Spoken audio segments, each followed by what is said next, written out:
Ang buhay ni Dr. Jose Rizal ay isang kasaysayan ng kabayanihan at talino.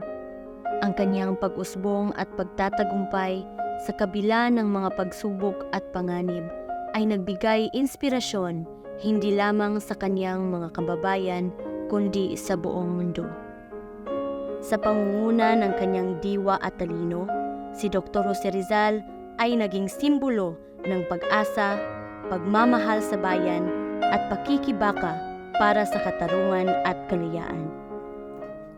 Ang kanyang pangalan ay itinuturing na banal sa kasaysayan ng Pilipinas at ang kanyang mga gawain ay patuloy na nagbibigay ng inspirasyon at aral sa mga henerasyon ng mga Pilipino.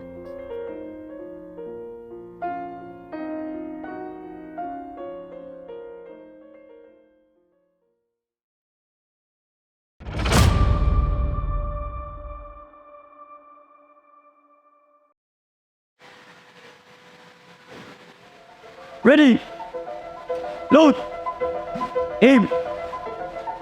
Fire! Kon sa matamis.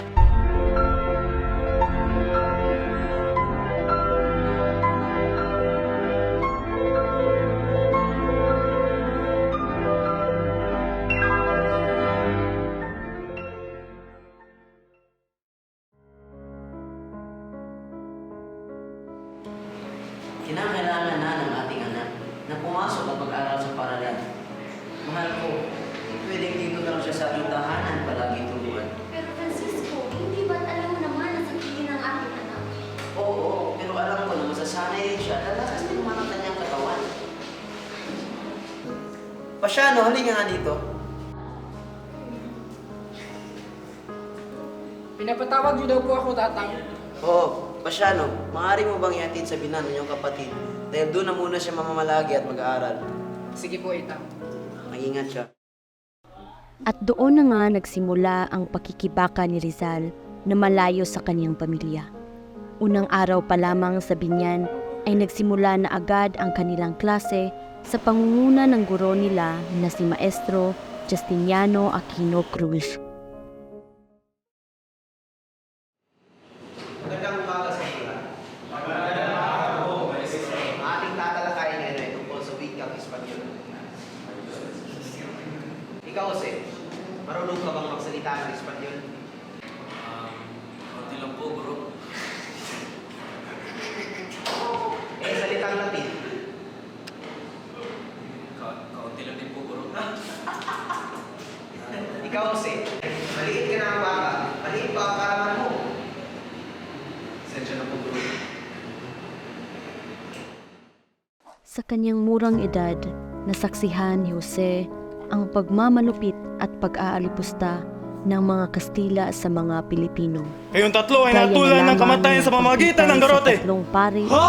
na Ngunit bakit? pinagbintangan sa Dahil kayo ay kasalanan nagtaksil sa hindi pamalaan ng nila Espanya talaga ginawa. at nagsimula ng himagsikan.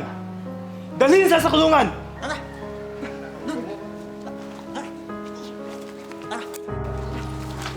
Padre Saldua! Pumarito ka!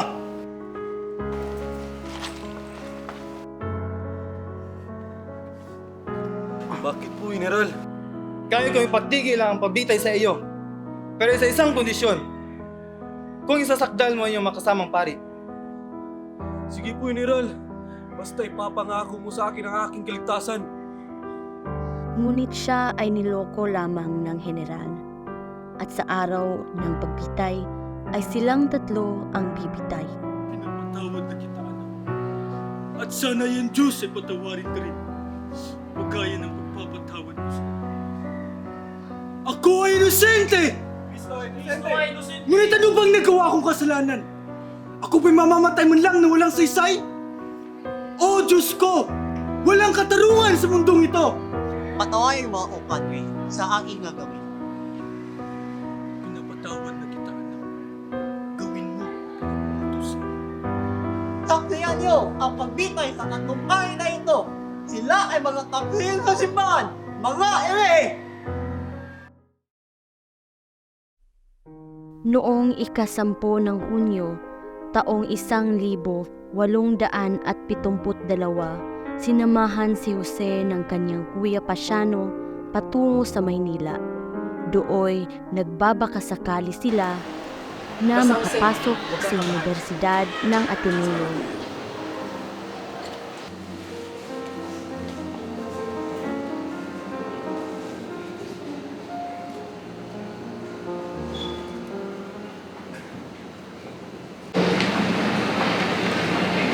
Hindi ka namin maaaring tanggapin dahil ikay nahuli na sa itinalagang araw ng restasyon.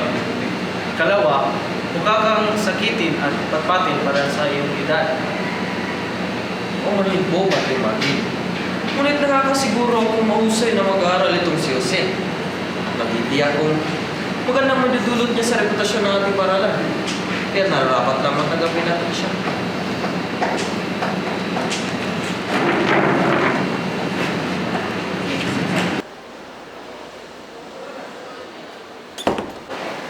Maestro Burgos, maraming salamat. Nang dahil sa iyo, ako'y binigyan ng pagkakataon na makapasok at makapag-aral sa Ateneo Municipal. Sa kabila ng aking pagkahuli sa registrasyon, hindi sa aking pagpapikatawan. Ay, wala naman Jose.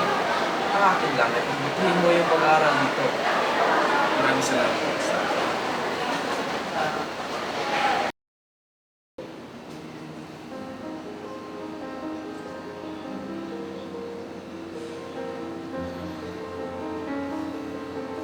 Ito po, Padre. Ba, napakahusay mong sulat ng mga Jose. Pagpatuloy mo lang ang iyong mga ginagawa at ako'y nakakasiguro malayo ang mararating mo sa larangan ng literatura. Gracias, Padre.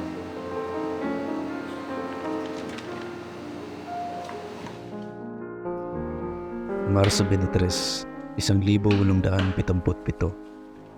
Sa wakas, dumating na rin ang araw ng aking pagtatapos. Natanggap ko, pinakamataas na parangal. At akin ring nakamit, ang Bachelor ng Artes.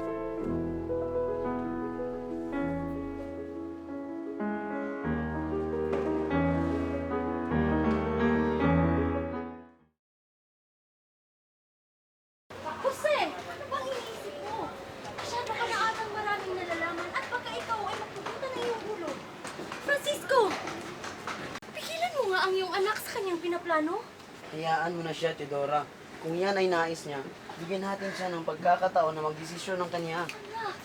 Oo nga, Inang. Suportahan na natin si Jose.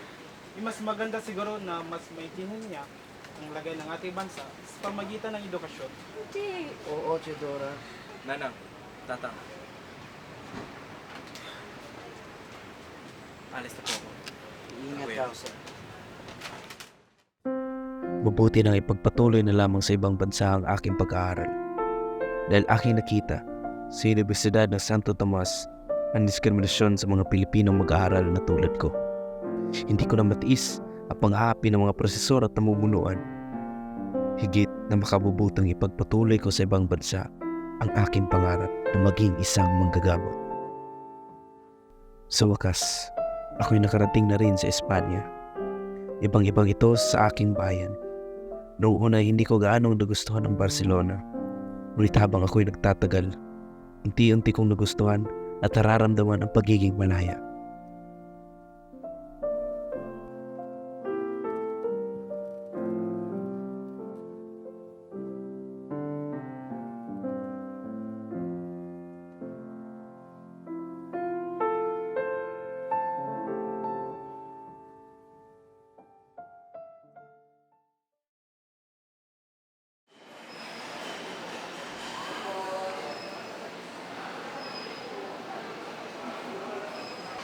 Rizal?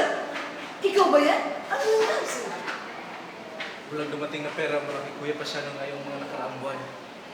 Isang beses na akong kumain. At ako na ang naglalaban ng aking mga damit para lang makatipid. Dala ng sobrang kahirapan at pagtitipid sa panahong iyon, napag-isip ni Rizal na magtanggal ng ilang pahina sa kanyang nobel.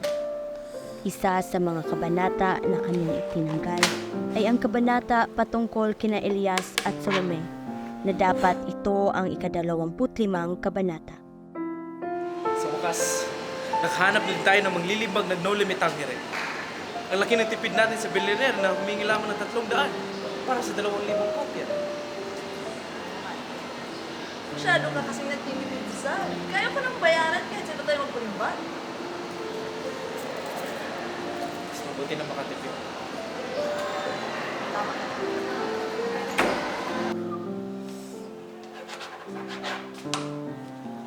Viola, itong manuskritong ito ay binibigay ko na sa iyo. Salamat sa tulong.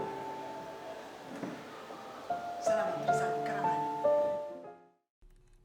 Ilang araw lang ang lumipas nang makabalik si Rizal mula sa Europa ay ipinatawag siya ni Gobernador General Terrero upang pag-usapan ang Buenos dias, ukol Rizal. sa Nole at Alam mo nilalaman na siguro ito. yung balita tungkol sa'yo.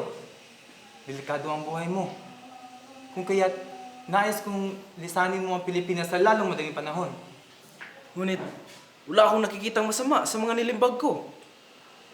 Kahit ako man, wala akong nakitang mali sa mga sinulat mo. Sadyang mainit na talaga ang mga mata nila sa'yo. Pero kung iyon ay iyong nais, ako'y lilis na lang sa lalong madaling panahon. Kidade y que Dios los bendiga. Gracias. Rizal, bakit hindi mo sinabi sa akin ay yung kinaharap na suliranin? Valentin, ako'y nahihiya sa iyo, kaya hindi ko ito sinabi. Akong bahala. Kaya kong bayarin yun. Nakatanggap si Rizal Morning, ng Senior. sulat mula I have kay received this letter Gobernador saying that you General want to talk to me Tispobol. in private. Kaya naman agad na tumungo si Rizal sa kanya. Yes, Senor. I sent you that letter because I want to know if you want to go back to Hong Kong. But why did you ask? Rizal, we have found this in the pillowcases of our sister Lucia. This is for the frailes which is satire against Dominican friars. I do not know where that came from. When we arrived in Manila, the inspectors thoroughly checked our luggages. That is not ours. Don't deny it! But Senor! You've been escorted by my nephew among the Fort Santiago. Take him!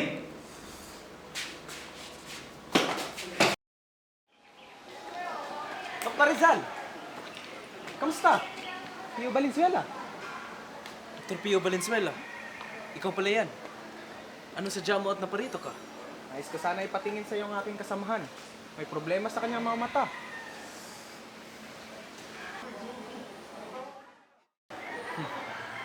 Mukhang hindi lang yan ang pakay mo rito sa akin, Dr. Valenzuela. Tunay nga napakatalino mo, Dr. Rizal. Nais sana ipalam ni Andres sa iyo na handa ng katipunan sa paglusob sa pamalaan. Ito na ating hadikain, Rizal. Alam naman nating lahat na hindi pa handa ang bansa sa kanyang kalaking responsibilidad. Hindi. At isa pa, kulang na kulang tayo sa mga sandata at armas. Saan tayo makakakuha niyan? Pagpasensyaan nyo, pero hindi ako pabor sa inyo. Pero Rizal, ito na ang takdang panahon. Ito na rin ang paraan sa paglayam sa bilangguang ito. Ngunit ayokong sirain ang aking mga salita. At isa pa, ako'y nangako kay General Blanco na ako'y tutungan ng Cuba upang maging doktor ng mga hukbo. At aking pag-aralan ang mga bagay-bagay tungkol sa mga digmaang praktikal. Kung ganon, mukhang hindi kita mapipilit sa aming hadikain, Rizal. Pagpasensyaan niyo ako, Pio. Kailangan natin matulungan si Rizal sa kanyang kinarurunan ngayon. Kaya naman, kailangan natin gumawa ng paraan. Sa papaanong paraan naman? Magain tayo sa punong Maestrado Jabia Corpus upang marinig niya ang ating saloobin. Mayroon ba akong may tutulong? Kung iyong nais, ay ikaw ang magatid. Masusunod.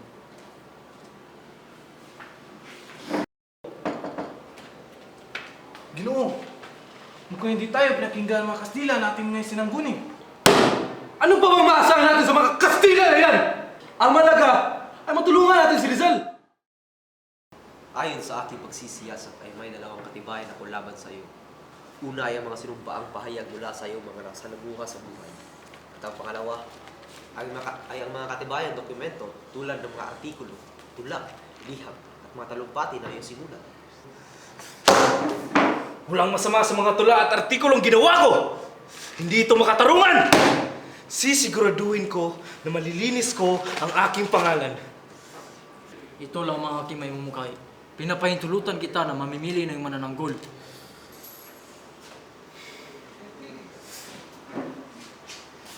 Nandito tayo ngayon upang litisin si Jose Rizal sa kasong pag-alsa, sedisyon at pagtatag ng mga iligal na samahan. Si Rizal ay ginagawa lamang ng tungkulin para sa ating bayan at sapay wala akong nakikitang masama laban doon. Sapay, mahirap unawain ang usaping ito dahil sa damdamin ng mga nasasakdal. Ngunit paano mo may papaliwanag ang ibinibintang sa kanya ng mga hukom? Ang mga hukom ay hindi dapat maging mapagigante. Marapay dapat silang maging makatarungan. Mahimik ang lahat kung sinasangayunan na naturang hatol sa tunga sakdal. Kung gayo'y tapos ang usapin, ikaw Rizal ay natulang barilin sa Bagong Bayan sa ika-30 ng Disyembre.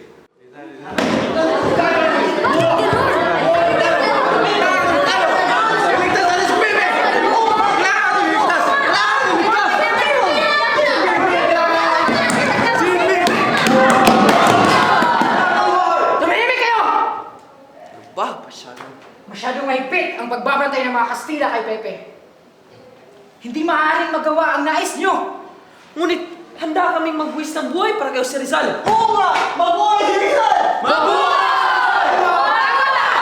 Tama na! Tumahimik kayo lahat! Ako man, gusto kong mailigtas si Pepe. Ngunit alam kong hindi na naisin ni Pepe na dumanak ang dugo ng dahil sa kanya. Diyos na ang bahalang lumigtas sa kapatid ko.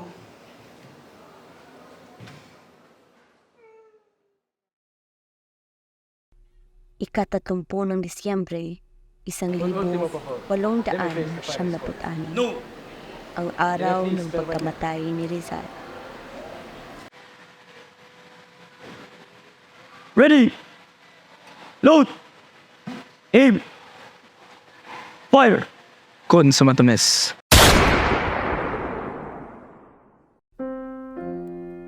Sa paglipas ng maraming dekada, ang mga aklat, tula at mga sining ni Jose Rizal ay nagiging sagisag ng di matitinag na pagsaludo sa kanyang diwa.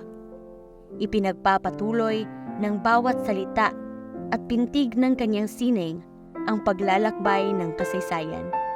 Nagbibigay inspirasyon sa mga henerasyong nagbago't lumipas.